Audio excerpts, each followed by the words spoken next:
Bagi pendukung atau pemuja Roy Suryo, sebaiknya langsung skip aja. Karena di video kali ini, saya akan permalukan Roy Suryo dengan bukti jejak digital yang menampilkan sejumlah toko yang sukses menelanjangi kedunguan pakar abal-abal satu ini.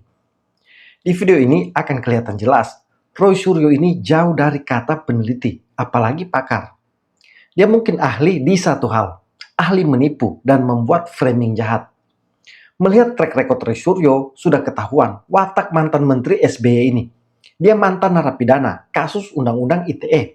Tapi heran, masih juga ada yang percaya. Oke, tak perlu berlama-lama, kita langsung ke intinya. Pertama, Roy Suryo dipermalukan Abdel. Di sini lucu, karena Abdel berhasil menggiring Roy Suryo yang awalnya sok merasa terganggu dengan orang yang memotong pembicaraan. Tapi di ujung, diskakmat Abdel yang membuat Roy Suryo malu setengah mati. Saya aja nih, akhirnya kalau ngeliat si Rakyat Bersuara ya, atau yang lainnya itu juga agak terganggu dengan debat yang berantem itu. Setuju. Kan Mas Roy ada di situ. Merasa terganggu gak dengan sangat sebenarnya dengan karena kita lalu lintas yang seperti itu? Iya, gitu, tapi itu kan cara mereka untuk kemudian supaya rakyat itu, masyarakat penonton itu nggak dapat dagingnya istilahnya. Kalau kita ngobrol, kalau kita ngomong dibiarin kan orang bilang, oh ini daging semua ini, nggak ada kulit-kulitnya ini, udah daging semua. Nah, artinya mereka kan sengaja potong-potong itu kan, gitu, gak bisa, supaya nggak ada. Tapi kan ya karena kita udah terbiasa dari kecil belajar debat, kita tentang debat ya kita tetap concern, tetap terus. Tapi kan Mas Roy juga suka motong, Mas. Memang, lah kalau melihat gini, kalau Mas, apa yang bisa nih ya, Mas, karena saya sering melihatnya nih, Mas Roy itu suka ketawain orang.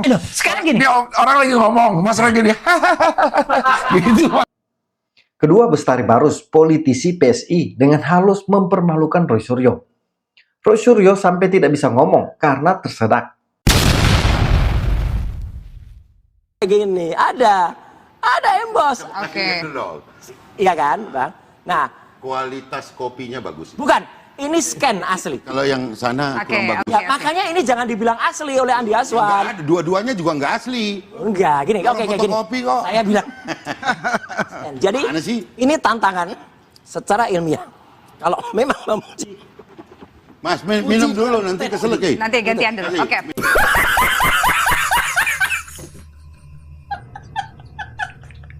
Ketiga, Sekjen Rejo, M. Rahmat, skakmat Roy Suryo sampai terdiam. Dia membongkar Roy Suryo bukan akademisi atau peneliti, karena tidak punya nomor induk peneliti. Momen Roy Suryo terdiam malu saat pengamat ini membongkar kebohongannya. Tontonan yang dilakukan oleh Mas Roy tadi, ini kolega saya dulu di partai. Aksi yang dilakukan oleh Mas Roy seolah-olah sebagai penyidik. Ya, sebagai penyidik. Mirip kepolisian. Itu ancaman pidananya 6 tahun penjara. Kenapa? Karena Mas Roy ini bukan penyidik. Ada undang-undangnya juga, undang-undang KUHP juga ngatur. Saya sebagai ahli tadi, bukan sebagai penyidik. Kalau sebagai ahli, ya, itu tersandang di pundaknya itu akademisi dan peneliti. Ada nomor NIDK-nya, nomor induk dosennya sebagai peneliti. Nggak bisa ngaku-ngaku saya sebagai peneliti. Ya. Keempat, Roy Suryo diskakmat pengacara Jokowi Yakub Hasibuan. Berdasarkan ilmu apa tuh Mas Roy? Dari Ilmu orang dokter. Lihat muka, lihat bukan saya. Itu dokter yang menganalisis, dokter yang mengerti kalau ada seseorang tuh bawah sadar. Jadi bukan saya yang menilai. Ada tuh alasannya apa? Mas Roy, saya izin nanya. Mohon dijawab dengan jujur. Oh iya. Mas kan tadi bilang bahwa Mas itu sarjana UGM. Katakanlah ijazah Mas hilang. Ya. Walaupun punya Pak Jokowi ada. Saya andaikan punya Mas Roy hilang. Kemudian butuh untuk apply kerja atau mau mendaftar ke KPU. Ya. Kemana Mas Roy pergi untuk meminta legalisir? Ke UGM. Dan ke UGM? Ya. Oke. Dan UGM mengeluarkan bukan ijazah yang sama dengan kita lulus dulu loh. Oke. Ini yang penting. Ya, tapi Anda berarti ke UGM ya? Oh iya. Oh iya, berarti mempercayakan UGM sebagai yang mengeluarkan. Karena saya lulusan sana asli, Mas. Oke, berarti clear. Berarti Pak Jokowi kemarin sudah diberikan verifikasi oleh UGM. Ya berarti kalau Anda konsisten ya clear. UGM sudah memberikan statement. Nanti bisa dilihat, Mas. Apakah ijazahnya Pak Jokowi yang katanya tidak pernah diserahkan kepada orang lain itu sama dengan yang beredar? Sekarang jawab juga jujur, Mas sudah pernah lihat ijazah yang kemarin di bawah? Wah, sudah pasti dong, Mas. Oke, Sudah pasti. sama nggak dengan yang kemarin-kemarin itu ditunjukkan? Nanti biar di persidangan Nah, itu dilihat. nggak jujur, Tapi Mas. begini, Mas. Nggak jujur, Mas. Gini Mas, karena saya tidak mau melampaui otoritas juga. Jadi kalau ada seorang ahli yang mengatakan bahwa saya sudah menganalisa ada dokumen saya ambil dari online, saya analisa kiri kanan, Nggak, kiri ini sama kanan. sekali bukan online. Dari mana, Mas? Yang ijazah Mas ambil? Ijazahnya adalah memang kan ijazah kita pastikan dari ketika skripsinya itu tidak benar, ya ijazahnya Bukan, pasti tidak Mas benar. kan menganalisa ijazah. Ada katanya fotonya tidak sesuai dengan itu dari mana? seorang Source-nya? yang menuliskan katanya dia mendapatkan langsung dari Pak Jokowi. Oke, tapi apakah boleh sebagai seorang ahli? Mas kan seorang ahli, sering di persidangan kan? Ya. Boleh nggak source of Kita harus dokumennya itu? percaya. Nggak, boleh nggak source of dokumen yang dianalisa seorang ahli forensik Aha. itu bukan berasal dari dokumen asli? Makanya kita tunggu. Menganalisa kopi. Oh, Boleh nggak apa-apa. Boleh Makanya nggak nanti tapi? kita tunggu kalau Mas punya yang asli, ya kita bandingkan. Kalau itu ternyata yang kemarin dianalisis juga oleh saya dan Dr. Respon itu tidak benar. Orang itu yang pernah memposting dan katanya asli itu, katanya dia dapat dari Pak Jokowi itu penyebar hoaxnya dia. Tapi yang menganalisa Oh, iya. itu palsu siapa, Mas? Loh kita karena kalau itu palsu, berarti yang ada disebar oleh hoax itu palsu kan? Nggak ada yang salah. Beda, UGM nggak ada. Oh, Nggak ada. UGM dosen pembimbing akademik nggak boleh ditemui Enggak, sering-sering. Datang kemudian sudah konsultasi gitu aja udah ngerti. Mau Jadi mahasiswa tidak boleh bertemu dosen pembimbing akademik yang sering-sering. salah, jangan belintir, Mas. Saya nanya, Mas. Iya. Saya nanya, boleh nggak? Dosen pembimbing akademik itu hanya menandatangani berapa jumlah SKS dalam satu semester. Bukan. Mahasiswa boleh nggak datengin dosen pembimbing akademiknya sering-sering untuk konsultasi, boleh nggak, Mas? Loh sering, tapi nggak ada yang namanya bolak-balik kemudian pulang. Kelima, Rosyuryo dipermalukan Ketua Rampai Nusantara, Mardiansah Semar. Di peradilan. Bisa Kan aja begitu ngomong ya. dari dulu gitu Nah, aja. ketika bertarung, nah kan nggak mau tuh. Kita ini kan negara hukum, bertarung di peradilan. Jangan juga nanti ketika dalam proses peradilan kita percaya dan meyakini yang menjadi putusan hakim lah yang menjadi pegang tadi kita. ngomongnya muter-muternya, Ketika memang itu diksinya sudah terbatas, diputuskan, itu aja. nanti gitu ya, jangan Aduh, lagi membangun sedih narasi kita. yang lain kan gitu loh. Nggak ada. Tapi membangun narasi bisanya di luar pengadilan. Iya. Kalau di Maksud pengadilan saya, tadi saya bilang kita begini, bicara fakta di persidangan. Publik kan juga butuh kenyamanan ya. Ini sudah berapa bulan Rosyuryo yang disampaikan itu aja dan Enggak. ternyata dasarnya ijazah palsu. Memang ijazahnya Bukan ijazah Jokowi Pak palsu. Jokowi. Tapi Memang Pak Mardi, ijazahnya kenapa Jokowi Anda juga palsu. bisa mengatakan sebentar? Memang Pak. Tapi kenapa Anda juga bisa mengatakan bahwa ini ijazah palsu?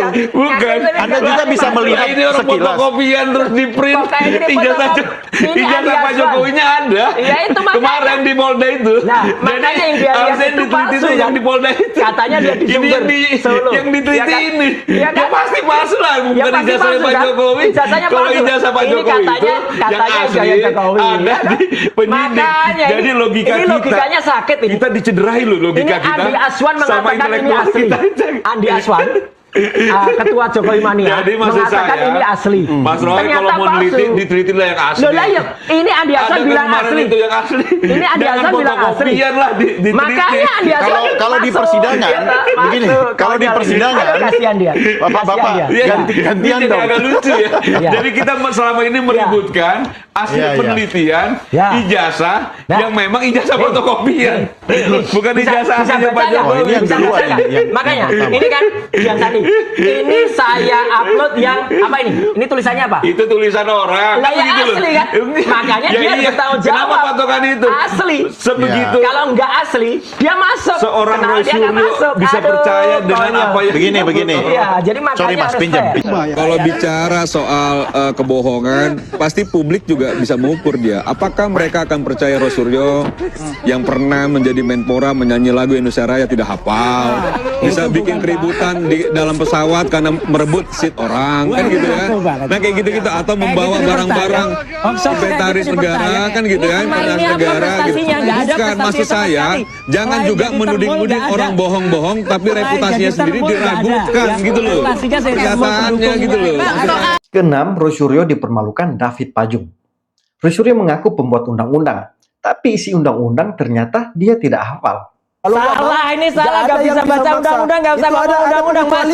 Coba Anda baca di pasal 17 Saya nggak usah baca, saya Ya, yang buat. baca sekarang coba. Saya yang buat. Saya undang-undang baca itu. tiap hari. Iya, pasal 18 Ya, coba, bunyi. Pasal 18 ya, Coba bunyiin. itu silakan dibuka ya. Coba bunyiin. Kalau bunyiin artinya sekarang. nih, kalau Bunyiin kalau sekarang. itu untuk kepentingan pejabat Bunyiin publik. sekarang, ngomong dong. Iya, Ngomong kepentingan dong. publik. Ngomong dong. Salah. Salah. public domain. Saya tadi. kemudian itu ada pasalnya di situ. Saya yang kemudian membuat undang-undang itu dan ada pasalnya pada tahap-tahap tadi. Yang 18 Ya, kalau lu yang buat, Iya. pasti hafal dong. Lu apalah, ada di sini. Sebutin. Ada, enggak, silakan Ya, sebutin. sebutin. Silakan tampilkan aja, tidak semuanya ada. Kita yang buat. Dia bilang, tapi dia nggak tahu, tapi dia bisa jawab. Enggak usah, enggak usah, enggak ada bisa dibantu. Ini juga enggak ada pilkanya. Mana tadi Yang public domain dan private domain yang di awal. Ketujuh, Roy Suryo dipermalukan politisi PSI Valdo Maldini. Ada bukti? Ada. Silakan buka bukti sekarang. Oke. Mana? Oke, ada nanti. Bentar lagi. Nanti. Minggu depan. Mas Roy tadi lucu sekali. Pas ditanya buktinya ada. Mana nanti? Ini kita ketawa semua di sini, Mas. Itu lucu banget, Mas. Itu paling lucu di antara semua yang saya lihat, Gak Mas. percaya kan? Ya, mana? Nanti sepulang saya dari Sydney. Oke. Ya udah. Ya, Mbak. Ya udah. Berarti ya. Jadi ini adalah sesuatu yang ya teman-teman bisa lihat sendiri. Kawan-kawan, ya namanya perdebatan, mungkin teman-teman cocok, mungkin teman-teman nggak cocok. Di sini tadi kita ketawa sih Bang, yang bagian nanti tadi Bang. Tapi yang jelas, pertama Mbak, soal ijazah. Berkali-kali kami sampaikan bahwa prosedur, Bang Refli adalah orang yang taat prosedur sebagai orang yang paham tata negara. Pak Roy saya kira adalah orang yang juga paham soal otentisitas sebuah dokumen. Gunakanlah ya skillnya berdua itu untuk mencari kebenaran. Harapan kita semua kebenaran akan terwujud dari upaya kita bersama hari ini. Tapi jangan bohongi orang. Tapi jangan geser prosedur hukum sesuai standar kita. Ini bohong nggak ini? Jangan digeser juga gimana caranya kita punya negara. Apakah tadi saya menyimak betul. Saya dari tadi tuh nggak nyambung itu ijazah sebagai pintu pemakzulan tuh logikanya itu bagi saya cukup absurd Mbak sebenarnya. Mohon maaf ya. Lagi dong Valdo. Mohon maaf Ibu ya, mohon maaf Pak Roy, mohon maaf Pak Refli. Walaupun tadi kan secara konstitusional, deliknya kan konstitusional. Apakah terjadi pelanggaran berat? Apakah terjadi suap? Apakah ini dan itu? Nah, kalau dituduh pelanggaran, Mas Wapres, Mas Gibran sudah berkali-kali diverifikasi dokumennya berlapis. Ya, percaya nggak? Nggak percaya? Nggak percaya sama negara? Dan jangan sampai, kalau nggak percaya sama negara susah kita Bapak Ibu. Kedelapan, Roy Suryo dirujak Rasman Nasution, ketua Kami Jokowi dan sekaligus pengacara. Dan Roy Suryo dipermalukan ketua YouTuber Nusantara Agrif Fanani. Ini rebutan siapa yang duluan, Mas Roy dulu deh, nggak apa-apa sebelum Bang David. Terima kasih. Jadi nggak apa, ini namanya demokrasi. Ya kalau tadi dikatakan itu ada dua orang yang sangat cerdas gitu. Kalau menurut saya enggak lah. Itu namanya orang melarikan diri ya kayak gitu. Ya bahkan dia menyebutkan dengan membanggakan dan pakai metafor bagaikan Nabi Musa dan Nabi Harun. Wah, hebat banget Nabi Musa dan Nabi Harun ketemu Firaun. Makanya sebenarnya ada seorang penulis ya, ada seorang jurnalis senior namanya Lukas Warso yang itu sebenarnya menyelamatkan si Egy dan menyelamatkan Damar Lubis. Gak usah ada dikatakan Nabi Harun dan Nabi Musa ya, itu gambarnya nih. Karena gambarnya kecil, saya tunjukkan aja pakai ini deh. Bumi goncang-gancing, langit gelap-gelap. Alkisah di negara Oslo ya, datanglah dua, ini ada dalam dunia pewayangan yang namanya tuyul. Ini ada tuyul. Siapa tuh tuyulnya? Tuyul nggak tahu namanya, pokoknya tuyul aja. Datang ke Jeniprit. Wah, biasanya tahulah ini siapa. Kemudian mereka minta, nggak ada hitam di atas putih, nggak ada pernyataan maaf. Dia malah berkata, saya nggak pernah minta maaf. Saya nggak pernah juga menyatakan bersalah. Ijazahnya tetap palsu. Loh, kok bisa? SP3 diberikan, itu pelanggaran hukum ya, pelanggaran hukum kamu kalau itu ya, ternyata tetap diberikan. Jadi inilah ketimpang siaran. Jadi Mbak Elvira dan seluruh pemirsa head to head CNN, kalau mereka bersalah sebenarnya nggak bisa begini. Kalau mereka bersalah tuh harusnya dengan satu kata, tobat mereka. Jadi mereka tuh harus tobat gini loh. Nah, tobatlah mereka. Wah, jadi harus tobat mereka, minta maaf. Bumi goncang-gancing, langit gelap-gelap, ijazah palsu tetap akan terbukti palsu nanti di sidang pengadilan. Mas Apri dokter, Mas Agri dokter ya Mas. Dokter. Kalau tadi masih wayang, kalau Dokter apa Mas Agri ini? Dokter apa nih? Ini dokter gadungan ini. Dokter apa nih Mas Agri? Ini dokter gadungan ini. Ini nggak boleh nih. Ini gadungan bisa dilaporkan ini. Edukasi buat masyarakat. Ini dokter gadungan. Seluruh rakyat Indonesia. 270 juta penduduk rakyat Indonesia. Pernah gelar nggak? Oke. Pernah bergelar apa ini? Ini apa ini? Pernah bergelar apa? Nah, ini show. It's part of the ini show. adalah contoh foto orang hamil. Ini dokter Apa yang dilakukan Mas Roy hari ini dan kawan-kawan adalah beliau memeriksakan istrinya ke dokter. Itu adalah membawa ini, tidak membawa istrinya. Nah, kemudian apa yang dicek? Gambar. Hari ini terjadi. Hari ini yang menghebohkan Indonesia ini terjadi. Nah, dia cek perutnya. Dia cek perutnya. Ya. Kemudian dia sudah langsung mengambil kesimpulan. Oh, bayinya sungsang. Oh, kakinya cuma satu, cacat. Oh, muter-muter terus. Ini yang terjadi.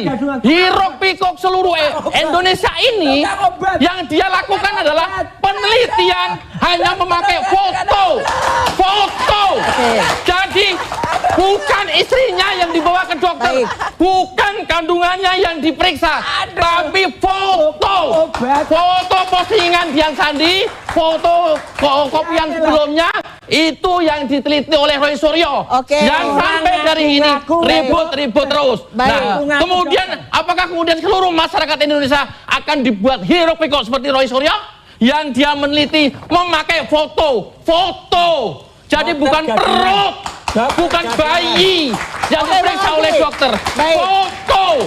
Bayangkan foto yang diperiksa sehingga hiruk pikuk seluruh negeri ini. Ya. Gambarannya ini mungkin seperti aksi teatrikal ya. Ke-10 yang halus tapi paling telak ketika pakar telematika dan digital forensik Abimanyu Wahyu Widayat membongkar kesalahan fatal Roy Suryo. Hai, udah banyak pihak yang menanyakan kepada saya, pengen tahu komentar saya atau ulasan saya terkait dengan hal yang lagi ramai, yaitu beberapa pihak yang mempertanyakan keaslian ijazahnya Jokowi.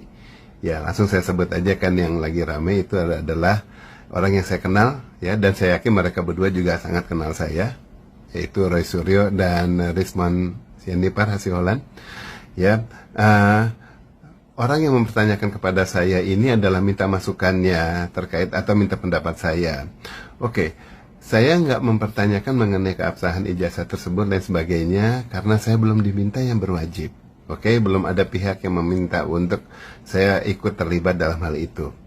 Justru saya sekarang ini ingin mempertanyakan kepada pihak-pihak yang mempertanyakan hal tersebut dalam hal keberhakannya, seberapa berhaknya orang yang bersangkutan itu melakukan pengungkapan seperti apa yang sekarang sudah dilakukan, ya. Tadi keduanya udah saya bilang. Oke, buat masyarakat juga supaya tahu, saya bukan temannya Roy Suryo maupun Rismon Sianipar Hasiholan, ya, bukan. Ya, kami hanya saling kenal. Sama Roy Suryo sering ada di talk show. Walaupun kami juga sama-sama satu klub di Mercedes, tetapi dia serinya beda dengan yang saya, dan kemudian kelompok saya yang jalan-jalan juga chapternya beda sama dia, jadi bukan teman jalan. Begitu pula sama Rismon itu cuma kenal waktu saat kita sama-sama diminta untuk memberikan keterangan ahli terkait kasus kopi sianida. Jadi ketemu cuma satu hari. Tapi kenal kan, cuma saya bilang bukan teman, supaya masyarakat tahu ya. Kalau teman itu kan teman kuliah, teman SMA, teman jalan, sehobi yang kemudian sering bertemu, nongkrong di mana, ketemu, jalan. Nah itu bagi saya teman ya. Tapi kalau ketemu, saya hello aja, saling tahu aja, kita tahu kiprah masing-masing, ya udah itu saling kenal. Oke, saya tetap respect sama keduanya, ya kiprahnya juga baik, ya Rismon maupun Roy Suryo. Cuma yang saya pertanyakan adalah seberapa berhaknya. Dalam arti begini, ya sekarang misalnya langkah pengungkapan yang dilakukan oleh Rismon, Bung Rismon itu, kalau saya boleh rangkum, correct me if I'm wrong ya, Bung Rismon ya. Jadi kan Anda itu kan ke perpustakaannya UGM, kemudian masuk, minta data skripsinya, dan kemudian minta data beberapa data yang di situ. Kemudian sama pihak yang bersangkutan, tanpa banyak dipertanyakan ini itu malah diberikan, tetapi Anda tidak memberitahukan siapa kan. Ya, memang cukup dijaga, perlulah itu. Setelah Anda dapat datanya, Anda foto-foto dan kemudian Anda lihat, Anda ulas, ternyata Anda punya ulasan, Anda punya temuan yang menurut Anda itu adalah tidak sah ataupun tidak benar, ya tidak absah, kemudian dipublikasikan ke masyarakat. Ini yang saya pertanyakan. Gini, saat Anda masuk ke sana memang tujuannya kan untuk menguji ya seberapa benar skripsinya dan lain sebagainya ya, data-data tersebut. Kalau kita yang benar sebagai seorang digital forensik, kita nggak atas inisiatif sendiri aja kemudian langsung masuk belasak-busuk ke sana ini cari tahu ini itu. Menurut saya sih enggak gitu loh. Bahkan demikian pula pihak kepolisian yang bahkan sudah mempunyai hak, seperti misalnya contohnya yang kayak pihak yang waktu itu malah berseberangan nama saya, misalnya kayak Muhammad Nuh. Dia memang polisi yang memang tugasnya sebagai digital forensik. Jadi kemudian kalau dia melakukan pengecekan bisa, tetapi dia pun tidak punya hak untuk segera memeriksa kecuali atas permintaan atasan, atas penugasan khusus, misalnya mengungkapkan sesuatu bagian dari tugas dia. Nah itu baru dia bergerak ke arah sana, nggak seinginnya aja mau-maunya gitu. Itu yang normal. Dan kita-kita yang sipil, termasuk saya dan Risman dan Roy, kita ini kan melakukan digital forensik pada saat diminta bantuan oleh baik oleh hakim maupun oleh polisi ataupun pengacara, semuanya penegak hukum ya. Baru kita turun tangan melakukan pengujian. Nah, kalau tanpa diminta yang berwajib, tanpa orang pihak hukum, berarti apa yang kita lakukan itu menurut saya melanggar hukum. Karena kita menjadi orang sipil biasa, cuma memang mempunyai kemampuan untuk melakukan penelusuran, untuk melakukan pengujian digital, dan lain sebagainya. Ya kan? Nah, kemudian pada saat kita menerima penugasan, bila itu justru baru, itulah kita seakan-akan mempunyai pangkat keberhakan untuk melakukan pengujian, dan bahkan tidak bisa dibilang tidak tersentuh, karena apa yang kita lakukan sudah atas nama hukum. Dan penjelasannya kepada masyarakat harusnya juga dibatasi dalam arti kita harus lihat mana-mana yang menjadi konsumsi masyarakat, mana-mana yang nanti menjadi ulasan untuk masuk ke hukum. Hal itu yang sering saya selalu ungkapkan, ya selalu istilah saya jelas sekali, saya bilang apa yang saya jelaskan selalu adalah nanti kalau yang demi hukum itu secara penjelasan hukumnya itu selalu demi hukum dan hanya kepada orang hukum. Jadi kalau sekedar pengacara aja atau siapalah dia seorang penegak hukum, bahkan polisi yang nanya, tetapi itu bukan demi hukum dalam arti bukan untuk penugasan, tidak ada suratnya, kejelasan surat tugas dan kemudian bukan di pengadilan, saya nggak akan menjawab yang kayak gitu. Nah kalau ke media, yang saya jawab juga hal-hal yang umum, bukan hal-hal yang mendetail. Karena tetap yang namanya ketenangan publik ya, ketentraman publik itu tetap harus diutamakan. Jangan sampai yang kita ungkapkan hanya sekedar isu-isu dan kemudian penguatan hukumnya, dasar hukumnya nggak jelas, kemudian malah masyarakat jadi resah. Kalau saya sih menjaga diri saya kayak gitu. Ya itu kalau saya ya, saya sih biarkan Anda juga mau melakukan, kalian mau melakukan hal yang kayak gitu ya bebas-bebas aja cara pikirnya. Itu yang bagi saya kayaknya membedakan saya dengan Anda gitu loh. Nah kemudian temuan yang dilakukan di situ, apakah memang waktu minta itu Anda bilang Anda mau menguji, ataukah diam-diam dulu nanya, abis itu kemudian setelah dikasih Anda lakukan foto-foto. Nah kalau dilakukannya diam-diam berarti apa yang lakukan itu salah. Karena pada saat perekaman tersebut bukan atas dasar hukum, tetapi sebagai sipil biasa aja. Ya status hukumnya rekaman tersebut lain. Beda kalau atas dasar hukum, udah ketahuan jelas, maka apa-apa yang kita rekaman di situ memang sudah mempunyai kekuatan hukum, bisa kita elaborasi lebih lanjut. Kemudian saat saya umpamanya kalau kita publikasikan ke masyarakat, itu menurut saya juga salah. Kenapa? Seharusnya sebagai warga negara masyarakat, ya, bagi warga masyarakat lah, yang kita lakukan adalah melaporkan kepada yang berwajib. Karena memang mereka yang ditugaskan itu. Kita laporkan, kita kasih lihat temuan kita kayak gini, kemudian biar yang bersangkutan melakukan follow up. Paling tidak kita publikasikan kepada masyarakat, kita udah ada temuan, kemudian biar nanti polisi melakukan pengulasan lebih dulu. Itu menurut saya yang proper. Well, kalau pernyataannya atau pemikirannya, soalnya wah nggak mungkin percaya sama polisi, nanti malah ketunda lain sebagainya. Berarti kita nggak percaya polisi, berarti kita nggak percaya hukum. Well, yang gak usah jadi warga negara Indonesia kalau kita nggak percaya sama polisi sih, menurut saya ya, gitu loh. Polisi aja percaya sama saya sebagai warga masyarakat, dan kemudian percaya saat minta saya untuk memberikan keterangan ahli, saya dianggap mampu.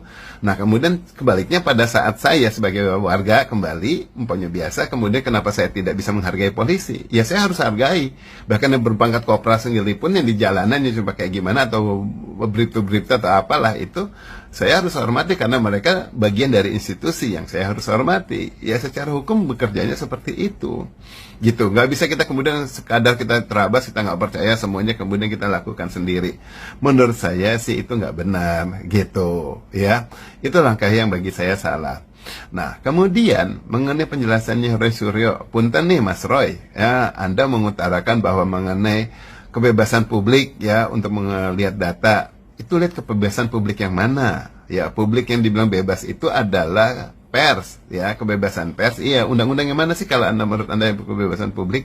Itu pers yang mewakili publik, ya kan itu ada undang-undangnya dan ada penguatannya karena mereka mempunyai suatu tugas pengungkapan pada saat itu juga diminta sama atasannya.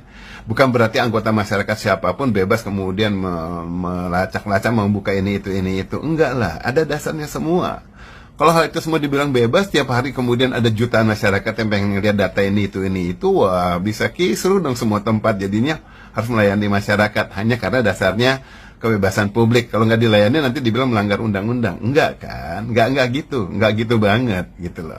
Nah, dalam hal undang-undang tersebut, Mas Roy bilang bahwa Anda lah yang meresmikan atau membuat undang-undang itu. Salah Mas Roy, salah banget, bukan Anda. Paling tidak bukan sendirian. Kalau Anda mungkin ada di komisi tersebut atau pernah diminta masukannya, itu kan berarti ada suatu kelompok yang secara kolegial bersama-sama tim untuk melakukan pengulasan data yang ada, kemudian diungkapkan, akhirnya dirangkumkan gitu. Nah, itu kemudian baru diumumkan kepada publik. Itu yang benar, dan kemudian yang mengumumkannya siapa? Ya pihak ketua DPR atau ketua komisi untuk menjadi rancangan undang-undang gitu. Wah, waktunya udah habis, mau 10 menit. Saya sambung ke part 2 ya. Hai, ini part 2-nya ya. Kalau ada yang mendadak langsung masuk ke sini, tolong slide dulu. Kemudian nonton yang pertama, nanti nggak nyambung. Oke? Ya, saya lanjut. Gitu Mas Roy, jadi kalau umpamanya kita sudah secara kolegial merumuskan sesuatu, kita nggak bisa mengakui bahwa oh sayalah atau pribadi yang membuat ini dan kemudian meresmikan. Enggak. Ya akuilah dan kemudian hargailah pihak-pihak yang lain yang terlibat. Kan nggak lucu misalnya ada satu perusahaan, kemudian perusahaan apalah mobil otomotif bikin gitu. Ya, nah kemudian pas mobilnya diciptakan langsung ada pihak yang bilang, oh itu buatan saya gitu. Ya enggak, kan yang meresmikan yang buatnya itu adalah pihak yang memang bertanggung jawab untuk merilis dan kemudian mungkin pemiliknya. Ya, atau kita mempunyai satu pekerjaan yang jadi satu ujung ke ujung udah kemas balik. Hanya kita ada part kecil dari suatu bagian, masa kita mengakui keseluruhannya bagian dari kita dengan mengaku-akukan bahwa keterlibatan kita, ya enggak lah gitu. Kemudian mengenai yang Anda bilang Anda mengetahui dan mengetahui mengenai undang-undang ITE dan bilang juga bahkan Anda yang buat, ya itu juga salah lah. Ya kita tahu ya Undang-Undang Nomor 11 Tahun 2008, Undang-Undang Nomor 19 Tahun 2016, kemudian itu ya revisinya ya, kemudian revisinya lagi Nomor 1 Tahun 2024. Itu kan dikerjakan secara kolegial, baik oleh UGM maupun kemudian oleh pihak ini juga, oleh pihak UI kalau nggak salah ya. Nah itu banyak pihak yang terlibat, yang terumuskan. Nah itu jangan diakukan kemudian, oh aku yang membuat di sini loh. Seakan you want to declare yourself bahwa you are involved fully to the entire gitu. Enggak lah. Kan bagiannya, jadi bilangnya paling tidak saya mengetahui dan saya merupakan bagiannya gitu. Hargai pihak-pihak yang lain kalau kerjanya secara teamwork. Karena itu juga kemudian jerih payah yang lain dan bahkan kita nggak pernah tahu peran kita seberapa besar atau seberapa kecil sehingga terjadinya atau dihasilkannya sesuatu gitu. Hanya nggak proper aja kalau pernyataan itu, saya sayangkan ya. Nah kemudian mengenai penjelasan bahwa word perfect itu sudah lebih banyak digunakan daripada word star, Mas Roy kan bilang gitu. Saya kasih masukan, saya nggak bilang koreksi. Kalau yang saya tahu yang memang saya gunakan dan yang banyak pakai di mana-mana, word star justru lebih dulu rame di Indonesia, udah berversi, kemudian word perfect keluar belakangan dan mulai diminati.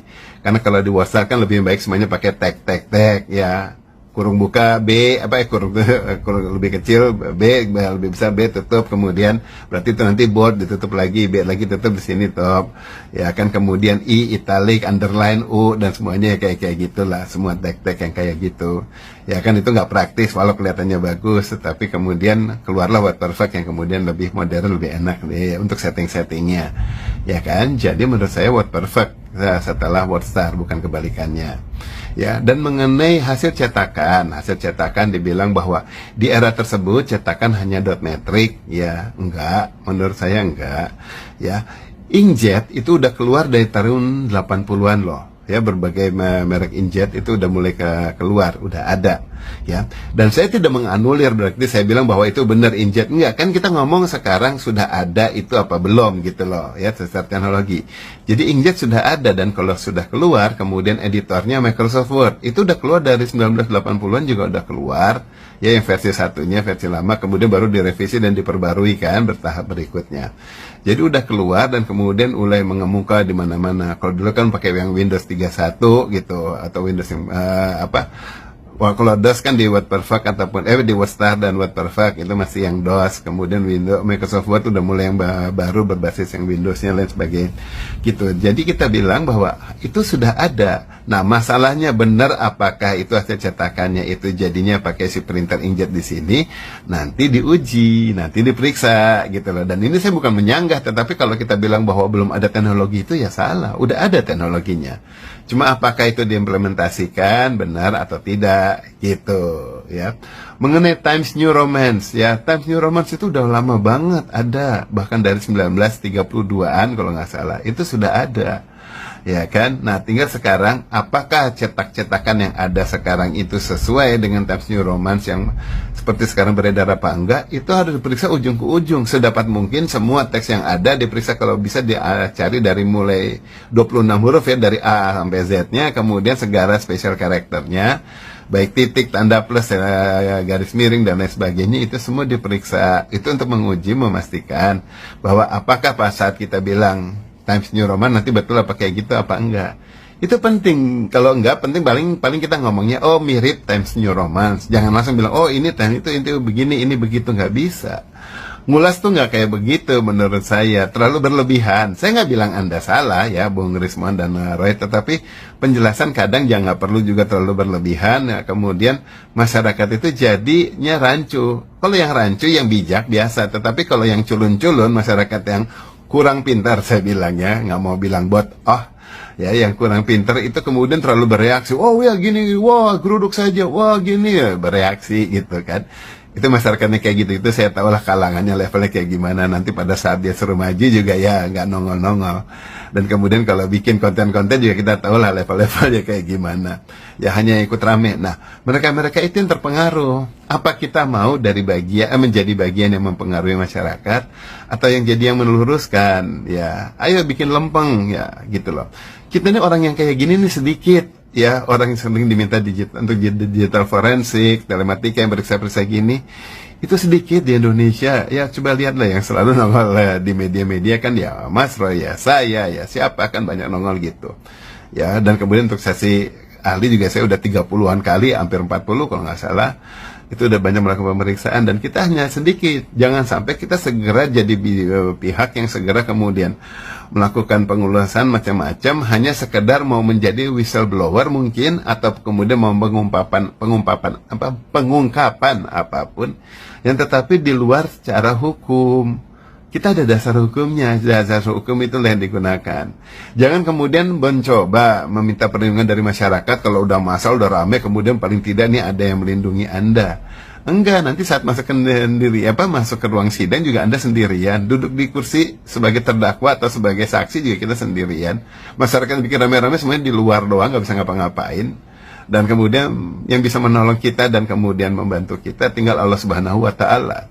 Dan cara itu yang paling bisa dilakukan ya dengan mengungkapkan kebenaran gitu. Dan kemudian bukan untuk bikin rame. Ya, apa sih kegunaannya kita untuk cari popularitas atau cari apa untuk bikin rame-ramenya? Enggak kan, ya. Pengungkapan yang sehat ini yang paling diperlukan gitu, ya. Saya dari tadi ngomongnya fair law dan kemudian nggak menuding Anda, tetapi ya Anda berdua nggak saya tuding, tetapi paling tidak ini bayangan saya, dan kemudian kita sebagai orang-orang yang sering lah untuk diminta pengungkapan yang kayak gini, kenapa sih kita nggak bisa netral? Kenapa sih kita nggak coba lakukan semuanya juga lebih dasar hukum? Nah, kalau hukum tidak bekerja, kalau kemudian masih tidak proper, nanti pada di pengadilan, toh kita akan juga dipanggil, kita yang dipanggil, nah di situ kita ungkapkan. Ya kita tahu lah dari kasus di Kopi Sianida aja bertahun-tahun hal yang nyata itu tidak terungkap, tetapi akhirnya pas saat kita diminta untuk sidang saya diminta untuk sidang peninjauan kembali, nah kebuka semua dan kemudian fakta-fakta dikeluarkan.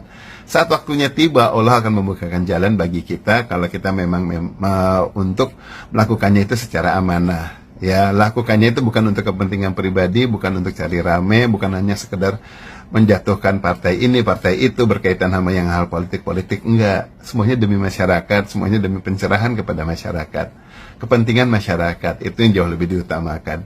Itu aja pemikiran saya. Ya, kalau mungkin ada masukan-masukan, tolong kasih masukan. Saya mungkin salah, pemikiran saya ada salahnya di mana juga, biar saya tahu juga gitu. Apa saya terlalu kalem, saya terlalu biasa itu mengulas sesuatu. Apa salah kalau saya terlalu percaya hukum, ataukah lebih benar cara Anda yang langsung gebrak-gebrak sana sini, atau kayak gimana ya? Kasih saya masukan juga, masyarakat juga ya. Ayolah kita lebih sehat. Ya, banyak cara yang lebih baik untuk kita menyehatkan bangsa kita dan kemudian lebih positif dalam banyak hal.